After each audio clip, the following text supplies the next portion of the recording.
Hi everyone, welcome back to my channel.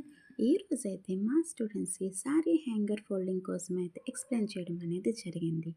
ఈ sari hanger folding చేస్తున్నప్పుడైతే మా students చాలా రకాల డౌట్స్ అనేది అడిగారు. అందులో ఫస్ట్ ఏంటి అంటే, పళ్ళులో ప్లీట్స్ అన్నీ కూడా ఒకే విధంగా రావాలంటే ఏం చేయాలి, నెక్స్ట్ ఫ్లఫీ ప్లీట్స్ అనేది ఒక ఆర్డర్లో రావాలన్నా ఏం చేయాలి అనేది కూడా అడిగారు. వాళ్ళ డౌట్స్ నేను క్లియర్ చేస్తూ పళ్ళు ఏ విధంగా పెట్టాలా అనేది చెప్పాను. అదేవిధంగా ఫ్లఫీ ప్లిట్స్ కూడా ఏ విధంగా పెట్టాలి అనేది కూడా వాళ్ళకి డౌట్ క్లియర్ చేస్తూ చేయడం అనేది జరిగింది.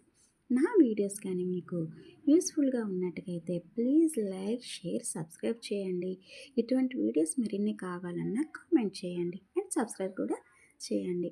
మీకు ఏ డౌట్స్ ఉన్నా కూడా అందులో నాకు తెలియజేస్తారని అనుకుంటున్నాను. నేనైతే డిసెంబర్ 15th నుంచి కొత్తగా బ్యాచ్ అనేది స్టార్ట్ చేస్తున్నాను. Only makeup and sorry box folding, hanger folding and flower making and makeovers. ఇప్పుడు హ్యాంగర్ ఫోల్డింగ్ ఏ విధంగా ఉంది అనేది కూడా కామెంట్ చేయండి. నా వీడియోస్ కన్నా నచ్చినట్టుగైతే ప్లీజ్ లైక్, షేర్, సబ్స్క్రైబ్ చేయండి. Thank you.